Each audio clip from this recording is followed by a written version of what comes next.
Hi everybody. So for those of you who follow me on social media, you will have probably seen that I've become a little bit obsessed with this porthole embossing folder and die from Lisa Horton. I'll just show you the packaging so you know which one it is. It's this one here. It's called Nautical Porthole, and I just love it because it works so beautifully with lots of our different characters from our stamp range, and I've just had such a great time playing with it. It gives you great detail, the embossing folder, and I love that with the outer die you can actually create more than just a card or something. I've actually used this to create a book, which I posted on social media a couple of days ago, this book here. And since I posted that, I've had lots of questions about how I made it and what products I've used and so on. So I thought it might be a good idea just to do a quick video just to explain what I've done, how I've done it, and also because there's lots of ideas I've got about how I want to use other stamps from our range, I thought I'd just walk through those just in case anyone wants any ideas. So first of all, the cardstock that I've actually used to create the porthole, we'll just start with that first of all.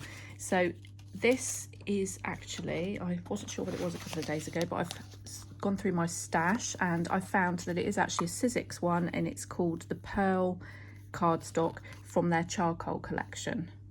So it's got like, being pearl, it's kind of got like a shimmer to it, which I find really nice when you want to add the wax to give the effect of the porthole. It just gives it a nice shiny feel. So if I show you with that, so this is one of the portholes that I've cut out and I just want to show you. So this here is the Sizzix Luster Wax. What colour have we got here? Gold, it's just gold. So this is lovely, it's got like an orangey smell to it. And all I do is, to make sure I don't have too much on my hands, I just literally pop a little bit onto a piece of waste card just to get the worst of it off, and then just really lightly just go over the top of the porthole like this, and you'll see that it just picks up the highlights, and you can go as heavy or as light as you want, but I just think just popping a little bit on like that just gives a nice effect. You can get these in lots of different colours, so if you wanted a silver porthole or a copper porthole or something like that, you could even do a copper one and pop some bluey greeny kind of patina kind of colour on it, which makes it not look like an aged porthole, which is quite nice. So I'll just show you there. So that gives, so that you can see that all the detail kind of stays in the darker colour and you're just left with the shiny gold on the top there. So that's what I've used for that. So I better just wipe my hands off. Excuse me sniffing, it's got hay fever, unfortunately. So this is, as I say, this is how the porthole looks when you first, so you can emboss it and die cut it. So I've used the embossing folder. It's a 3D embossing folder, great detail. And what I do is run through the embossing folder first of all, and then I die cut it. Now you'll see that there's two dies included, the outer die, which cuts the outside there, and then the inner die, which you can see there, you just position it in the middle and it just cuts out the middle of that. So those are the two dies that come with it. You will see that I've kind of changed it up a little bit for the front cover of my book, where I've actually used a Sizzix dome. So that's just the standard as it comes, using the dies and the embossing folder from Lisa. So that's how I made each of the pages.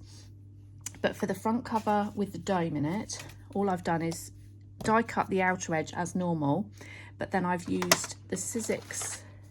So this is the Sizzix shaker domes. These are the, what size are they? They're the 3.5 inch ones. And what I've done is I've used the die that comes with them, the biggest die, and just positioned it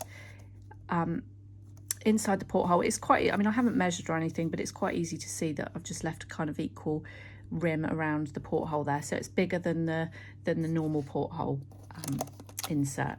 So all I've done is die cut that out, and then you'll see that the dome fits perfectly in that space. Okay, so that's what I've done here with this, and that means that you can do all sorts of different techniques and pop different things inside. I've done one which I did pop on social media a little while ago, where I've actually put some kind of foliage, kind of fake what I think looks like seaweed and some sequins and different things in there. That's the turtle from You Crock My World stamp set that we've got there. So, and I've popped some glitter and different things that look like bubbles there. So that's one way of doing it. But obviously having the dome just means that you can add that little extra bit of detail, or something that perhaps takes up a little bit more space. On this book, what I've actually done is I've used a piece of this kind of voile or something, I'm not really sure. It's just kind of really thin material. It comes on a roll. I can't remember, I think I got it actually from Create and Craft, or her Chandra as it was back then, but it's just in my stash. You could use anything really, but I think this kind of makes it almost look like a like water, and it gives it a little bit of extra depth. And all I've done is folded it over in this book. I don't know if you can see it very well, but I've folded it over, and then I've just popped some glue along the top edge and just popped some glitter on there, just to kind of almost make it look like the waves. So all I did was I took the dome, and then I just popped it over like this, and then you can cut around it so that it's kind of the right shape. And then when you stick that on the top, it actually looks like you've got your sea, and then you can position your character so that it's floating on top of the sea or something. So for example, let's just show you an alternative front cover. So this is just cut from watercolor card. This is how I did the backgrounds on each of the pages. So you have the porthole and the background. The background, obviously you don't cut the hole in the middle. I've just done mine using Bockingford hot press watercolor card, which is my standard go-to card. But if you just pop this down first, just imagine, I'm not going to actually construct a full book, I'm just going to talk you through each of the different stages that I used. So you can see there that creates a nice effect. And then for example, you might want to put a little character there in a boat, and I've cut the sail out using fabric as well. And of course you can do that when you've got the dome. It gives you a little bit of extra scope for what you put underneath, so it doesn't have to be perfectly flat. So there's one idea there of how you could use the dome and so on. So that's what I've done with that one. The background, I'll show you some stencil ideas of some of our different stencils that I've used on the backgrounds for those. So that was how I did the front cover, and then I made each of the pages separately.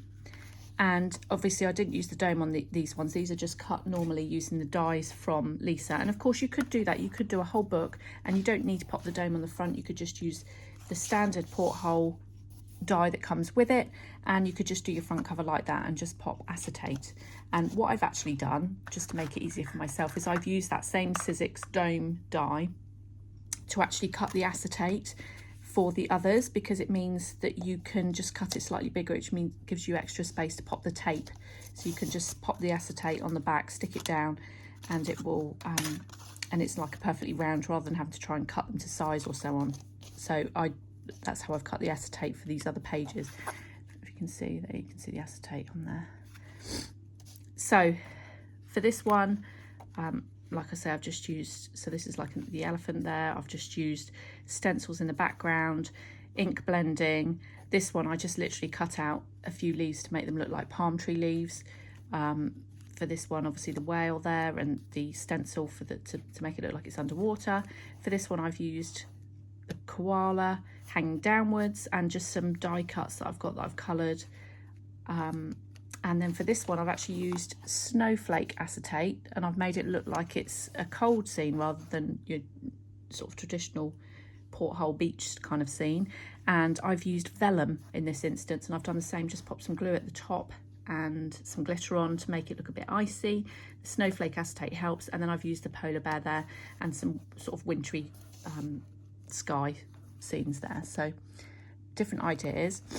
And once each of so what I did was, for each of the portholes, I did them all individually, and I created the background. So I had my watercolor card backgrounds and the portholes all cut out, and I created each of the backgrounds, stuck down the characters, but didn't stick the porthole with the acetate on to begin with, because what you need to do is then, in order to attach them and create a hinge, all I've done is I've actually used this die to create a strip. You don't need to by any means, you just need to, I just found that it was, you know, perfect size to go across the hinges there.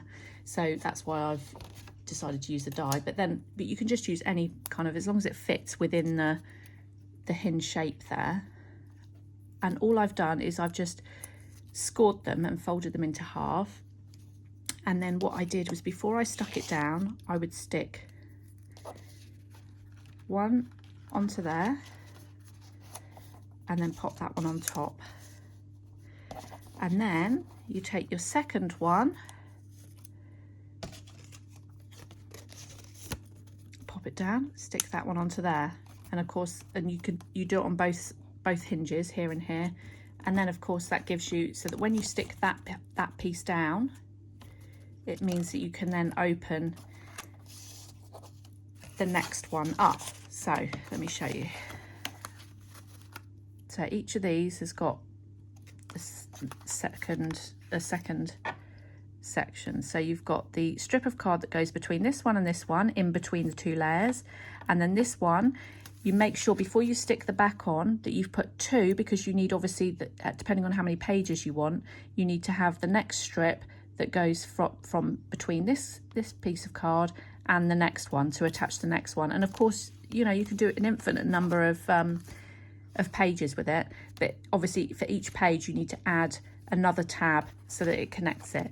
Now, I made the mistake, not thinking it through properly, of trying to put the tab across here, but of course then when you try to open, these parts get in the way, so you need to do it on the widest part, which is why I've done the two on, you know, one on each hinge. So I hope that makes sense. So literally have everything ready, your porthole all waxed and everything with acetate on it, and your background piece with your character stuck to it, and then only stick those together at the last minute when you know that you've got the right tabs to connect the pages up. So literally, as I say, let me just talk you through that again. So you just literally stick the one onto there. Obviously your back will cover up all the workings, and then you pop that little flap into the next one. And obviously, like I say, if it's a middle page, so like this one, for example, you need one tab that's going to go this way into this page, and one that's going to go this way into this page. I hope that makes sense. So apologies to those people who have probably got much more of a creative, mechanical kind of brain than I have, but hopefully that will make sense. So for the first one, I actually used the Rhino. I'm gonna try and show you some ideas. So for me, for this one, I actually used the Rhino from our Never Tire Review set, this one here, and obviously I didn't I just coloured over those lines and cut the strings off, because obviously it was designed to be like a swing. So I decided to cut that off, and then what I did was I used the hat from the Sail Away set, captain's hat here, and just popped it on top of the Rhino, so it made it look like he was sailing. So like I say, then the voile, or whatever you call it, I don't know what the fabric's called, I'm afraid. Like I said before, it's this thin, it's just something from my stash, but you could use anything. You choose vellum, or you could pop glitter in the bottom there, you could pop sequins, you could even use kind of like the indigo blue super thick slap it on. I've used that for techniques to look like water before. I've mixed it up with some kind of bluey colour spray paint kind of stuff and mixed it in to turn it a bluey colour, and then you could kind of almost use a spatula to pop that in the bottom there to make it look, obviously when it dries it just goes glossy blue, so it would look like water. So that's another idea. Then on the next page I used the elephant from our swinging by set, this one here. Again, that was supposed to be on a swing. I've just cut that piece away. I did actually think that if I'd have used this guy on the front cover, I could have actually, because of having the dome, you've got a bit of extra depth, so you could have actually got a piece of toweling or something like that and made it look like he was on a towel on the beach. So it's another way of using that. And the next one I've used is from Make a Splash set that you could use any of these characters for underwater scenes. Also the waves here, so lots of different things, bubbles and different things. You could create some really nice porthole windows for that. There's actually another character, so the koala here was also from the Swinging By set, and again was designed to kind of be on a swing hanging backwards, and I just thought it'd be nice to look like it was actually hanging from a tree upside down like that. So there's lots of different ones that you could use, any of these really. So this guy here could be lying on the beach. There's lots of different ways you could use them. So try and think about your stamps, how you can use them slightly differently, so perhaps not the way they were intended or designed. Obviously the Make a Splash set was designed to be underwater, but there's no reason why you can't adapt other stamps to make them work for the project you're doing. And then of course the polar bear there is from our Alpaca Pals set. Again, I could have used the seal, the penguin. There's lots of snowflakes and different things here, so you could really go to town. I just kind of kept it quite simple from a time constraint point of view. So you could really go to town and make some really lovely scenes. And like I said, the snowfall acetate works lovely for a wintry scene like that.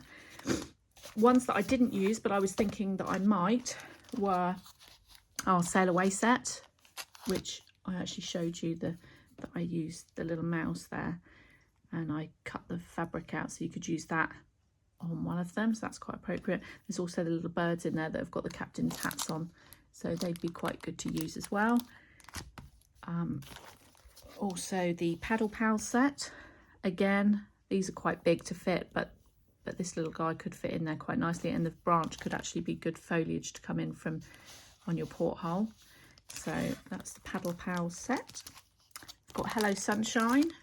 So the Hello Sunshine set, you could use the crab. So if you were looking at a beach, you could pop your crab into the porthole. Let's just pop one of the portholes in front here. And you could actually pop, you know, ink blend your sandy colour at the bottom and your blue skies and pop the little crab there. You could even, if you use the dome, or if you wanted to create a shaker card or a shaker element to your book, you could actually put real sand in there if you wanted to, as long as you sealed it in properly. You could have some real sand and have your little crab there. There's also another sort of element here. I think these guys might be too big. You could of course use portions of the stamp set, so you know, if you wanted to kind of do it slightly differently. So that's that one. Then we've got the axolotl. That would make a good one for an underwater scene. That fits quite nicely inside the porthole. That's a good one. And then we've got You Crock My World, which is the turtles I used for this set here. Sorry, excuse the light reflection. So the turtle there is from this set. The fishes could be from that set as well. There's a little bit here that looks like seaweed, some bubbles and different things. So that's a good set to work as an underwater. Or of course you could use the crocodile, who might be on the land as you look out of your boat from your boat through the porthole. So that's You Crock My World. And then you've got Winging It. Again, you could have the swan swimming past in your porthole, puffins, great, duck, goose. So there's lots of different options on that one. That's Winging It. And then if you wanted to do the wintry scenes like I've done, you could use What'll I Do, Our Penguins. So like I say, you can pop your penguin in there. I'll show you. So that was the wintry scene that I did. So you could use your vellum to create something for him to stand on, add your glitters and different things. So that's kind of a different way of using it, perhaps one that wouldn't automatically think of. So that's sort of some ideas of different stamp sets you could use from our collection alongside the porthole. I also just wanted to run through some stencils that I've thought have worked really nicely with this set from our designs here. So this one here, I've actually used our Cloudy Circle die, and if I just show you, so this was the porthole that I cut that you can fit the dome in, and of course that looks quite nice. You could just have your clouds in the background there, so that one works quite nicely with it. I also thought that this one would look quite nice. That's our Heart Burst, and again would look nice with the hearts, or even, you know, to one side. So that's quite a nice one, would work nicely with this stencil. And So I use the heart trail on this background. So if you imagine that across there, you can have your hearts going across. Then we have, this is the one that I used for the bottom here. It's called Rainbow Hills, I think. And yeah, it can create like a wave. So that's quite a nice one to use. You could have it, there's nothing to stop you having it all the way across. If you're doing an underwater scene, you might want to kind of create ripples in there. So that's a good one. We've then got our, what have we got here? Scallops, this is called. And you could use that to kind of create like a wave effect in your, just show you one here. It's not the exact one that I've used, but you could create kind of like a wave effect of the water using this one. And what else do we have here? So this one I thought would be really nice. I might try this one later, because you can actually just choose a portion of it like this. And of course it's got the happy and the laugh, or the happy fun you could have in there. So that's quite a nice one that would work quite well with your porthole as well. And lastly, the other one I thought for the same reason is the striped hello, which again you could just pick out an element of the stencil for the porthole. But I like the fact that it's got bonjour. I was thinking that maybe you could have your kind of French cruise or something and do something with the porthole that would sort of work well with that bonjour on that stencil. So lots of stencils and lots of stamps that would work really well with this Lisa Horton Nautical Porthole set. And I'm really pleased that you like what I did with this. I hope that makes sense in terms of how I made it and the products that I used. Again, just to recap, the Sizzix shaker domes were the 3.5 inch ones, and these are the dies that come, well, they came with this. You can actually buy extra domes, but it actually, for me, I bought the die set with domes as a sort of package together. But the large die, like I say, you just need to position it in the right place for your porthole just to create that extra hole. You could use the one the size down, but I found that was a little bit too small for the middle of the porthole. If I show you, I'll just show you on here. If you've got the dome, I mean, it would work, but I just thought it was just a little bit too small. It doesn't give you much of a window there. So that was the next one down. So they're not exactly the size, but they work really well, particularly the big one, I think. So yeah, that's the Lisa Horton Nautical Porthole alongside our different stamps and stencils. So hope that's given you some inspiration and hopefully just answered those questions. As I say, that was the Sizzix wax, but you could use any gilding wax on there.